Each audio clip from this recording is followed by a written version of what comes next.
Support for this podcast comes from Talent Collective, the dynamic non-profit community dedicated to empowering, connecting, and advancing Women Plus in the ever-evolving realm of talent acquisition.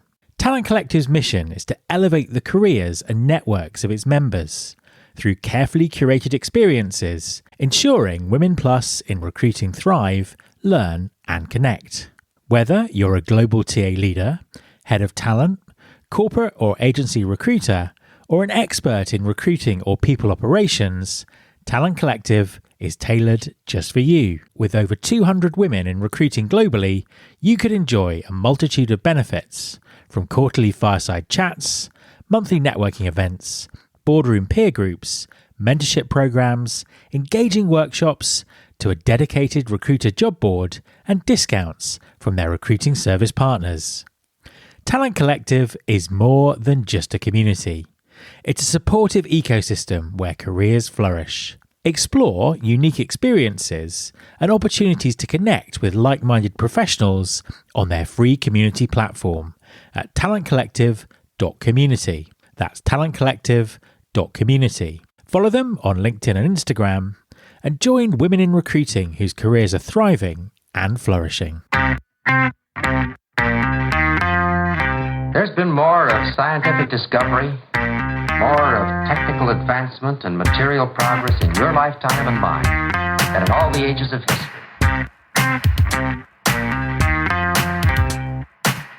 Hi there, this is Matt Alder. Welcome to episode 580 of the Recruiting Future podcast. One of the things I love about our industry is the sense of community.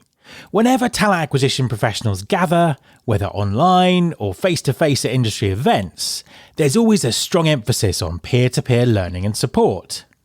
My guest this week is Krista Tan. Krista is a TA leader and the founder of Talent Collective, a non-profit organisation building a community to help support the careers of women working in talent acquisition. In our conversation, Krista discusses the motivations for starting Talent Collective and the benefits curated communities can bring. With so much disruption in the market, we also discuss the advantages of working fractionally and what the future looks like for talent acquisition. Hi, Krista, and welcome to the podcast. Thank you, Matt. I am so honored to be here. I've been listening to your podcast for a while now and just find so much value in it. So really appreciate you bringing me on. Well, I'm delighted to hear that. And it's an absolute pleasure to have you on the show. Please, could you introduce yourself and tell everyone what you do? Absolutely. So I am co-founder of Talent Collective, which is a new community for women in the TA space. We were started in the Bay Area in California. However, we have quickly grown and scaled within 6 months to a global organization with members all over the world. It's been a really fun ride so far and just excited to get into 2024 and continue to grow. Fantastic stuff. So tell us a little bit more about Talent Collective. Why did you start it? What does it do? Who are the members who are coming together? Absolutely. So my co-founders and I, we really saw a need for more of a community in the TA space, specifically for women in TA. We saw a need for more connection, deeper relationships, and professional development in the space. So we decided this summer to just rip the Band-Aid off, and we launched it in June. We are a community that is open to all women or those who identify as women in the TA space. So could be on the agency side, in-house. We have an executive membership that is kicking off in the new year.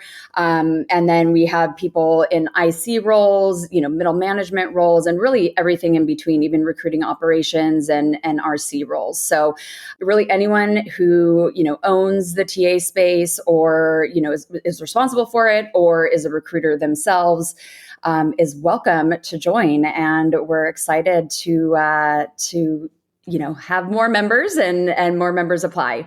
So tell us a bit more about why you created the membership just for women. Sure. So we went back and forth quite a bit in the beginning on, do we have men in the membership or not? And obviously we have a lot of really amazing friends in the TA space that are men, and we love men. There's, nothing wrong with that. But we really decided for a couple of reasons to just have women. So one is, if you look around at leadership in the TA space, there's fewer leaders really at the top, and even fewer leaders that like run podcasts, right? Or that like are speakers at conferences that are women. So we wanted to be a space where women could really elevate their careers more in TA. And then, secondly, I think it's really about that like vulnerability and transparency that women can have when they're in a room with just other women. And I'll give you the perfect example of this that happened at our launch event in San Francisco. We were hosting a fireside chat and we had a panel of TA leaders speaking. And at the end, one of the participants, one of the members had asked, like, what's something that you regret in your life or wish you had done sooner? And without hesitation, one of the panelists raised her hand and said, I would have gotten my divorce sooner. And it was one of those moments where I was like, that probably would not have been said if it was a room full of men and women. And so it was really kind of just, solidified our decision to go with all women. And we've had a lot of really good feedback from members so far, that just a lot of appreciation that it's just women. It's been an interesting and a pretty challenging year for everyone working in talent acquisition. Tell us a bit about the kind of challenges that your members have faced, that they're discussing, and also how being in a community can kind of help them sort of with those challenges. Yeah. So, we have a few different buckets of members. So, obviously a lot of people are unemployed right now in our industry. So those members are definitely looking for opportunities to network and then also to keep their skills and knowledge sharp while they're out of work. And so, we've had a lot of workshops and whatnot on like AI and employer branding and DEI and just, a lot of those hot topics that are continuing to be in the TA space. And then for the people that are employed, we typically see people in like one of three buckets. So, maybe they're in-house, their team has been drastically cut, and they're one of the few people left trying to fill way too many roles, do more with less. And it's been really challenging for them to keep up. And then the second bucket would be people who still have a good amount of TA members on their team, but not as many roles to fill. And so they're really figuring out, like, how do I continue to provide value for the organization even when hiring is slow? And then the third, I would say, are agency recruiters who, for the most part, have been struggling to find business. And so, this is just a really good opportunity for all of these groups to come together, again, to build that network, to share knowledge, to, really just get in community and be with one another through this time. What are you sort of seeing in the market at the moment? And, we're right up against the end of the year as we're having this conversation. So, what would you expect to happen in 2024? Yeah, so I think, later on in this year, fall, going into like December, the winter, we did see a slight uptick in new roles and recruiter roles specifically. I haven't seen as many TA leadership roles posted or, available, or people within that like leadership executive category. They've been having a more difficult time finding a role, to be honest. I think January will probably not be heavy hiring. I know a lot of people are very hopeful, as am I. But in the times where I've seen like a slower, recession, January doesn't tend to be like kick off the new year with just like being slammed. I think things may pick back up in like February or March. And then, I think there's also a lot of recruiters who are out of work, have been out of work, have been laid off several times, who are considering and or have already decided to go with an alternative option. Like maybe they're going into more of the people ops side, or they want to do fractional recruiting. And so really looking into ways to continue to work in this environment, whether they want to do fractional permanently moving forward, or just meanwhile until they get a full-time job. I mean, there's been a huge amount of conversation this year about technology, AI in particular, displacing jobs in TA. Do you think that's something that's already happening, or how fast might that happen moving forward, or will it happen at all? I haven't seen that happen yet. I haven't seen jobs being displaced by AI because I think we're still at the very forefront of really how AI is going to help our profession. It's interesting that this AI boom started in a market where so many recruiters have been laid off. So I think companies will expect that, recruiters can do more with less with the tools out there. But I think the verdict is still out on that. I still think it'll be a few years until we see a huge impact on what technology will do for jobs in TA.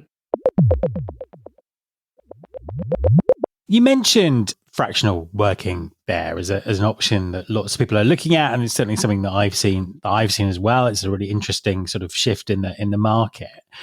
Talk us through the benefits of that, I suppose, both from the fractional worker, but also the people that they're doing business with. Sure. Yeah. So I've actually been one of those people who has done some fractional work this year after I left my full-time job in September. And so I personally know a lot about the benefits of, being on the worker side. So number one, I think is the biggest is really that flexibility to work the hours and the projects that you want. So, you can take on work that you want to do, right? And if you're in a full-time position and they're requiring you to do something that's probably not your favorite, you're gonna just suck it up and do it, right? But with fractional work, you can really choose what you want to take on and what you don't want to take on, and then you're not tied to your desk 9 to 5 or whatever hours are expected of you in a full-time job. And then I think diversity of income sources is another huge one right now. When you have a full-time job and you get laid off, I mean, there goes your entire income and benefits and all of that. But if you have, maybe 2, 3, 4 fractional clients or projects going on at any given time and you lose one of them, it's not the end of the world for your income, right? You still have some income coming in. And then on the employer side, I think it comes down to, again, it's kind of a similar thing, cost and flexibility, right? So on the flexibility side, they don't have to commit to a full-time hire. You can flex with more hours or less hours, depending on the hiring needs. And then the cost is significantly less than, let's say, like a staffing agency model. So at Talent Refinery, our model is that the client pays a monthly retainer upfront, so at the beginning of the engagement, for a certain amount of hours per week, like up to a certain amount of hours. And then let's say it's a search. If it goes into the second month, that monthly retainer is then, renewed for the second month. So as someone who's already doing this, what advice would you give to people looking to refocus their career on being fractional?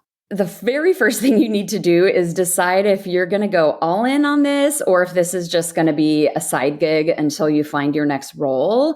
So if you're going all in and you really want this to be your long-term, work moving forward, then you want to set up a business structure like an LLC or another type of business structure, and really get, your tools in place and, some really solid, tech stack and an invoicing system and all sorts of, process and procedure lined up so that you have like the structure for a business. But if you are just going to be doing this on a part-time basis, kind of until you find your next gig, I think you can wing it a little bit more and, go out there and try to find gigs just through your network. But again, if it's going to be a long-term thing, you really need to set up like even business development and sales and marketing, and put more of an investment into it. And also just to highlight, so at Talent Refiner, we are going to hold a course in February. It's going to be like an accelerator course for anyone wanting to start their own fractional business. So if this is something that, people want to do for their long-term gig moving forward, we're going to walk you through those steps and make it really simple for you. Fantastic stuff. What do you think the future looks like for TA? Huge amounts of conversations about the role of recruiters and technology and new ways of working and all these kind of things. How do you think TA is going to evolve over the next sort of 3 to 5 years? Yeah, I was actually just listening to your last podcast episode this morning and was thinking about this question, and I really resonated with the last guest that you had on. I don't see technology and AI fully taking over recruiting jobs. There's just too much of a human component. And I think your guest had called it like the emotional piece of the recruiting process. I just think that there's going to be more recruiting operations roles in the future, more people to really manage the technology, make sure you have the right tech stack, hopefully consolidate tools, because right now there's a lot of tools out there that just do enhance one piece of the recruiting process. So over time, obviously companies are going to want to consolidate those and find tools that will do, more pieces of the process. Also, I think tools really help us to be more efficient, but my hope is, as a society, that we don't just say, oh, with these AI tools, we're going to do more with less. I hope we see a shift in work-life balance for TA teams. Before all of these layoffs started happening, there were so many TA professionals that were so burnt out over the past few years, just working crazy amount of hours and, just grinding. And my hope is that with better tools, more efficiency, people can actually focus a little more on their friends and family than just work more and do more. So, final question for you. Where can people go to find out more about Talent Collective? Absolutely. So you can go to our website. So it's talentcollective.community. We have an amazing platform in Circle where, if you sign up, you get access to tools and resources. We have peer groups and we have a mentor program kicking off in the new year. So lots and lots of resources and opportunities to learn and network and connect with people. But yeah, you can go to talentcollective.community. Krista, thank you very much for joining me. Absolutely, Matt. Thank you. Really, it's been a pleasure today. My thanks to Krista. You can subscribe to this podcast on Apple Podcasts, on Spotify, or via your podcasting app of choice. Please also follow the show on Instagram. You can find us by searching for Recruiting Future. You can search all the past episodes at recruitingfuture.com. On that site, you can also subscribe to our monthly newsletter, Recruiting Future Feast, and get the inside track about everything that's coming up on the show. Thanks very much for listening. I'll be back next time, and I hope you'll join me.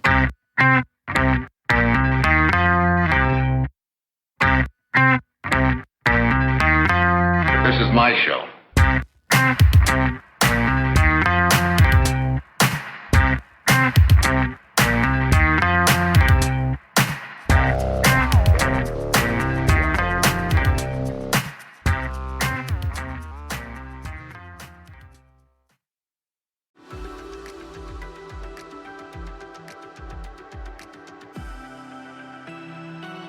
Are you tired of the same old productivity hacks? Have you read the top 20 books on effectiveness, and yet your workdays and email inbox still causing anxiety, burnout, and even depression? Ready to learn the latest in brain-based modalities, techniques, and technologies to optimize your success and well-being? Welcome to the Focus to Evolve podcast, where we'll illuminate your path to spacious productivity and balanced thriving. Each week, we dive into deeply insightful and immediately impactful methods to help you become highly effective while promoting health, profitability, and well-being. Say goodbye to the trance of busyness and hello to your highest potential. It's time to discover a new way of accelerating your mission, growth, and purpose. Join us on the Focus to Evolve podcast and get ready to live your most joyful, productive, and fulfilling life.